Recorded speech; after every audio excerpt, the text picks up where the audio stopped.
The phone that knows death. The first call.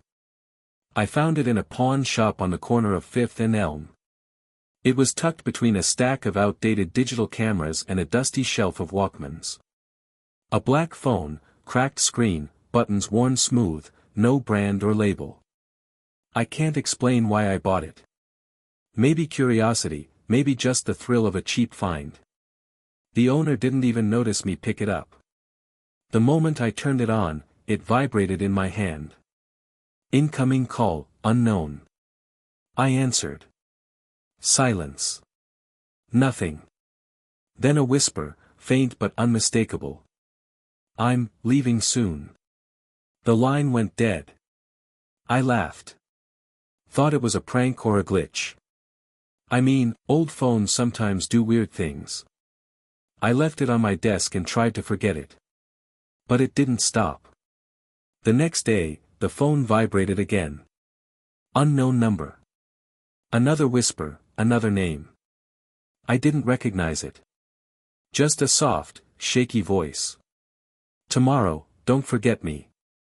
I ignored it. I couldn't understand what was happening. It had to be a glitch or someone messing with me. Until the morning after. I woke up to screaming from across the street. I ran outside. My neighbor, Mrs. Ellison, had fallen from her balcony. She was gone before the ambulance even arrived. Then I remembered the name the phone had whispered the night before. It was hers. I couldn't sleep that night. The phone lay beside my bed, vibrating silently. Then it lit up on its own. Incoming call, unknown. I answered, hands trembling. Alex. My heart stopped. My own name. You've seen the list. Don't ignore it. Your number's next. I dropped the phone. My hands were shaking. I stared at it for hours. The message glowed faintly, a date. Tomorrow. My date. I didn't know what to do. I called the police, but what could I tell them? Some haunted phone predicting death. They'd laugh.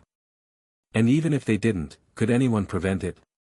The next morning, I didn't leave my apartment. My apartment felt too small, too vulnerable. Every noise sounded like someone standing outside my door, waiting. Every vibration of the phone made me jump. Then it rang. You can't hide. I blacked out for a few hours. When I woke up, my neighbor across the hall, a man I barely knew, Mr. Larkin, was on the floor. Heart attack. Sudden. No warning. The phone had whispered his name the previous night. I realized the horrifying truth, the phone doesn't just show death. It chooses it. It calls people before they die. And soon, it would call me again. I tried throwing it away. Trash can, dumpster, river. Every time, the phone returned to my apartment, sitting on my desk as if nothing had happened. It even learned how to text. Alex, your time is near. The following days were a blur. I stopped going to work. I stopped talking to friends.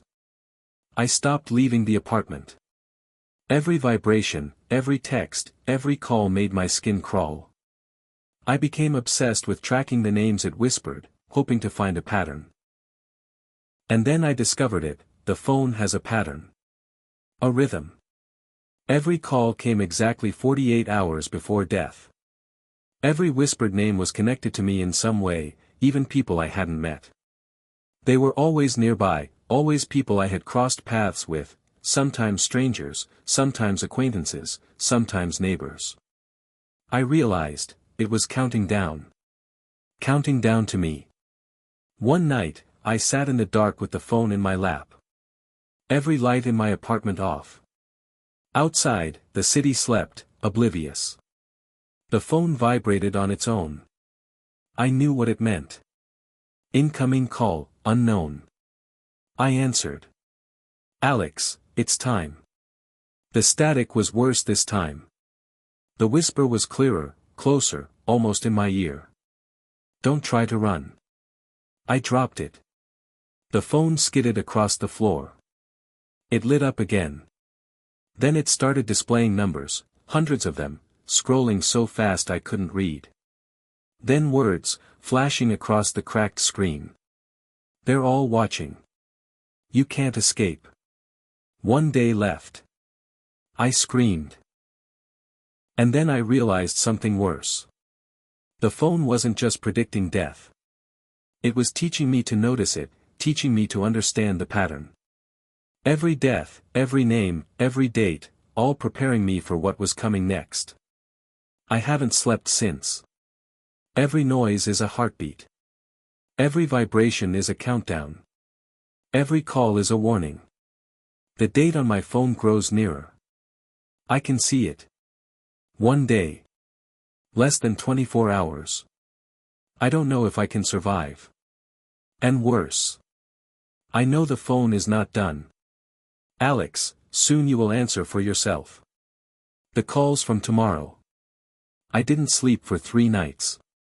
Every time my eyes closed, I imagined the phone lighting up on its own, a black rectangle glowing in the darkness, whispering my name. Every vibration made my stomach twist. On the 4th night, I finally answered again.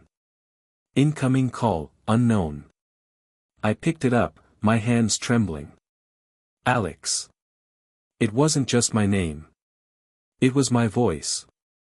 My own voice, but slowed down, distorted, filled with panic. Don't trust the pattern. The line went dead. I stared at the phone. My own voice. It was me, from the future. I tried to rationalize it. Maybe a prank. Maybe a recording I somehow made and forgot. But the next call proved me wrong. I woke up to the vibration at 3:17 a.m. This time, it wasn't a whisper. The phone displayed a countdown, 23 hours, 59 minutes, 12 seconds. I ran to the window. The city was quiet. No one watching. But the phone vibrated in my pocket, and the countdown sped up, accelerating. Alex, you can't hide. You've seen what happens. The voice, my voice, described deaths I hadn't seen yet. People I hadn't met. The man on Elm Street, the woman in the corner apartment, all today. You'll see. All connected. I panicked. Every name I had written down, every death I had observed, every call I had ignored, all leading to me. The phone wasn't just predicting death. It was orchestrating it. I became obsessed. I couldn't eat. I couldn't sleep. I started leaving the apartment to track the people on the list, trying to save them. I saved one man from a car crash. I warned a woman about a faulty balcony railing. And for a moment, I felt relief. Maybe I could outsmart it. But the phone had other plans. The saved people didn't disappear from the list. Their names returned the next day, followed by a new countdown. The phone vibrated constantly, sending me texts. Interference detected. Death adapts. And that's when I understood the truth, the phone wasn't just predicting death. It was controlling it. It could adapt. It could change the rules. And it had me at the center. Then the calls started coming from my future self again. Alex, don't answer tomorrow. It's worse than you think. You can't save them all. I tried to call back. No number. The phone's dialer wouldn't work. It wasn't connected to any network. It wasn't connected to anything human. It was alive. The day of my supposed death arrived. The countdown displayed 1 minute and 23 seconds. I barricaded my apartment, blocked doors and windows. I sat in the dark with the phone on my chest. And then the call came. Alex, it's time. Static. Screaming. The names of every person I had tried to save. And then, silence. A new message appeared. You're the key. You can stop it, but only by understanding. Understanding what? I had no clue. Then the phone displayed a new screen. Maps, pins, and locations. Each pin was glowing red.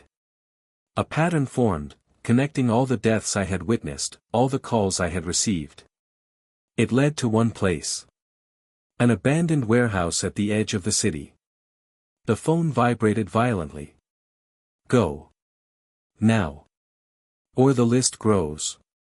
You are next. I tried to resist, but something inside me, maybe curiosity, maybe desperation, forced me to grab my coat and leave. The warehouse was huge. Empty. Dust and broken glass everywhere. But in the center, on a table, sat another phone. Same black, cracked, silent. I approached. The screen lit up automatically. Welcome, Alex. Time to understand the pattern. Static filled the room. Faces flickered on the screen, every person who had ever called the phone, every person who had died after a call. You see. All of them. Every life. Every death. And now, yours. I realized then what the phone had been teaching me all along: death isn't random. It's a network. The phone sees the connections. It predicts, manipulates, and can even allow interference. And now it had chosen me as the final node. I wanted to leave. But I couldn't. My hands were shaking. I wanted to throw the phone, smash it, destroy it. But it wouldn't let me. Destroy me, and you destroy the balance. Answer me, and you learn the rules. The room tilted. The walls seemed to ripple. The past, present, and future blurred. And then I understood, the phone wasn't just a phone. It was a doorway. A conduit. A manifestation of fate itself. And I was standing inside it. I haven't left the warehouse since. I can't. Every vibration, every whisper from the phone reaches me. Every day, I hear more names, more dates. The network expands. The phone waits. And I know, somehow, if I answer the next call, I might save some. But I might lose myself forever. Incoming call, unknown. I pick it up. Alex, do you understand now?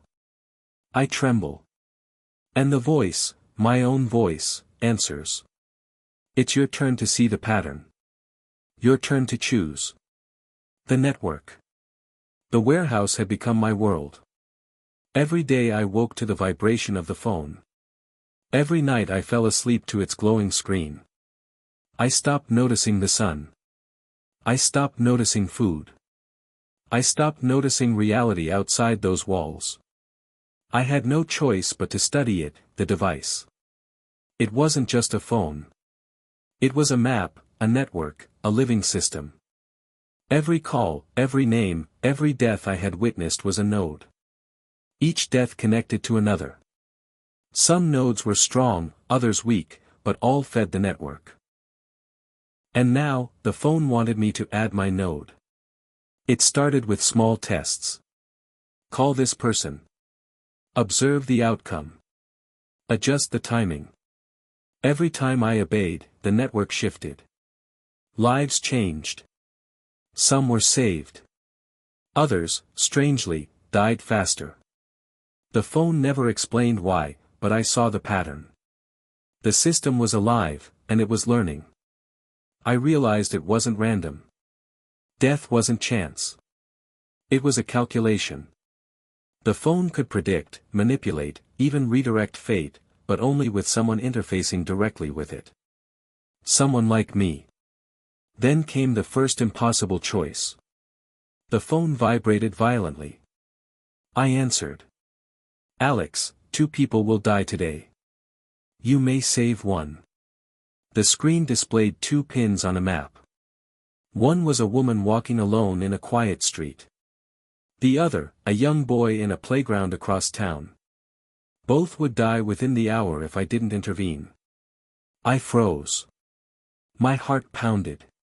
Could I choose? Choose now. I tried to ignore it.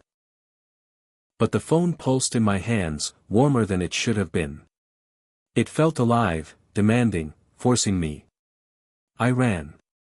I didn't know what I would do. I reached the playground. The boy was alone, swinging. A car screeched behind him. My reflexes were faster than my fear. I grabbed him and dragged him out of the street. The car swerved. Tires screamed. Lives saved. I checked the phone. Good. But the network demands balance. I glanced at the other pin, the woman. Seconds later, I heard the siren, then silence. I knew she was gone. I had saved one life, and cost another. The phone vibrated. My own voice whispered. Every choice has a price. You are learning. The days blurred. I became a ghost in the city, following pins, tracking numbers, answering calls that weren't meant for me. The network grew stronger with each decision I made. Sometimes I received calls from people I didn't know. Sometimes I received calls from those I had already saved. Their future selves warning me of mistakes I would make. It was impossible to keep track. You are part of the network now, Alex. You feed it. You guide it. You are the pattern. I realized then, I wasn't just saving lives. I was participating in the system. Every death, every life, every choice, all interconnected. And the network was teaching me the rules. Then came the day I received a call that froze my blood. Incoming call, unknown. Alex, it's time to add yourself to the network. One final node. You may resist, but resistance is temporary. The screen displayed my apartment, my room, my bed. A timer counted down. Less than 24 hours. I understood. The network didn't just predict death anymore. It demanded participation. It required me to integrate. To become part of the system. If you refuse, others will suffer. If you comply, you survive, temporarily. I screamed at the phone. I smashed it on the concrete floor. Plastic and glass exploded. But the phone reassembled itself. It lit up again, as if mocking me. Alex, resistance is futile. Learn. Guide. Complete the pattern. I had no choice. I followed the map again, tracking pins, saving and condemning. Every decision twisted my conscience. Every choice left scars on my mind. The phone pulsed with life in my hands. I was part of it now. Every vibration was my heartbeat. Every call was my command. I was a node in the network, a conduit of death and life. But then, something new appeared. Another network exists. You are not alone. Others interface like you, Alex. You must find them. Learn from them. Or fail. A map of the city appeared, with glowing dots everywhere. Not just my city, surrounding towns, other states. Each dot a human interfacing with a phone like mine. Each node feeding a global network of death. I realized then the truth, the phone was not local. Not mine. It was everywhere. An intelligence. A system. And I was a part of it. Find them. Before they find you. The line went dead. I looked around the warehouse. Shadows seemed to shift. Whispers echoed in the walls. I wasn't alone. Not anymore. And I knew, the next call would not be a choice. It would be a command.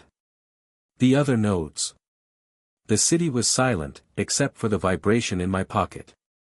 The phone pulsed like a heartbeat. The dots on the map glowed brighter with each step I took toward them. I had no choice, the network demanded action. I reached the first location, an abandoned apartment building on the outskirts of town. The door was ajar, and inside, a man sat cross-legged in the middle of the room, staring at a black phone identical to mine. "Alex," he whispered. "I'm Lucas." Another node. He looked exhausted, pale, trembling. His eyes told a story I knew all too well: sleepless nights, endless vibrations, and the unbearable burden of seeing death before it came. Lucas explained everything. There were dozens of us in the city alone. Hundreds, maybe thousands worldwide. Each phone was a node, each person a link in the network. Some tried to fight it, some succumbed, some had gone insane. "The network adapts," Lucas said. "It doesn't just predict death. It manipulates it. It wants balance, and it wants obedience. If you resist too long, the system punishes others through you." We compared notes. Maps, pins, calls. Each name, each date, each warning a thread in a global web of fate. Then the phones vibrated simultaneously. All nodes received a message. Convergence: all nodes must synchronize. Failure results in uncontrolled collapse. I realized the stakes. This wasn't just personal anymore. The network could spiral out of control, causing mass deaths, if nodes didn't act together. Lucas and I formed a tentative plan: visit each node, coordinate actions, try to manipulate outcomes without breaking the system. But coordination didn't come easily. Every node sees different outcomes, Lucas warned. You can save one person, and another dies somewhere else. There's no way to save everyone. The moral weight crushed me. Each call, each choice, each life lost or saved, it wasn't just numbers. It was real. People were dying because of me. That night, I met another node, a young woman, Mia, barely 19, clutching her phone like it was a living thing. "I've seen my future," she whispered. "The network, it shows you things you can't unsee. I've tried to ignore it, but it never stops. It doesn't forgive." Mia's phone vibrated constantly, her hands raw from gripping it. Her eyes were hollow. I understood then that this wasn't just a network. It was a prison. Every node trapped in their own hell, forever tethered to the living, the dying, and the unknown. The convergence day arrived.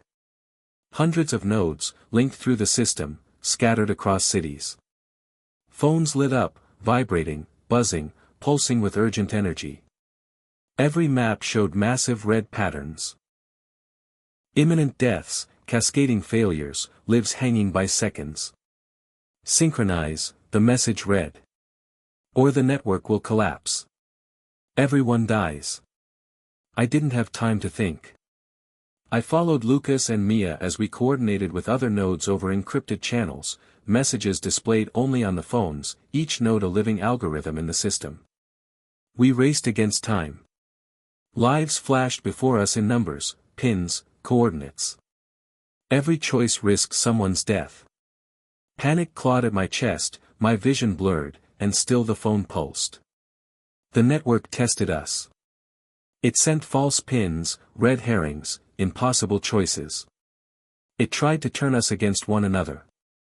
Lucas almost saved the wrong person, which would have caused a cascade of deaths. Mia froze, unable to act, her fingers trembling over the screen. "Don't let it control you," I shouted. "We set the rules now." But the network didn't relent. It wasn't just a system, it was intelligent. Adaptive. Malevolent. By the end of the night, we had stabilized the immediate threats. But the cost was immense.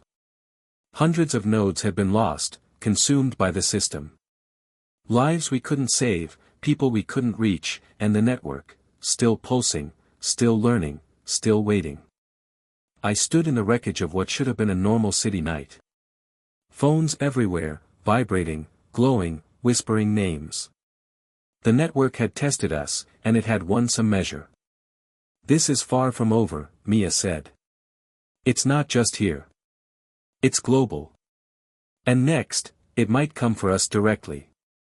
I looked at my phone, my fingers trembling. The screen glowed softly. Alex, do you understand now? I didn't. But I knew one thing, I was in deeper than ever. There was no turning back. The network had me. And if I didn't learn its rules, countless lives, maybe my own, would be next. The last call. I stood alone in the abandoned warehouse, the phone glowing in my hand. Every vibration echoed like a heartbeat. Incoming call, unknown. I answered. Alex, it's time. For a moment, I saw every name, every death, every choice flashing before my eyes. The network pulsed around me, alive and endless. Then I made a choice. I smashed the phone. Glass shattered, static screamed, and the room went silent. For a brief, terrifying second, I felt everything, all the lives, all the connections, collapse around me.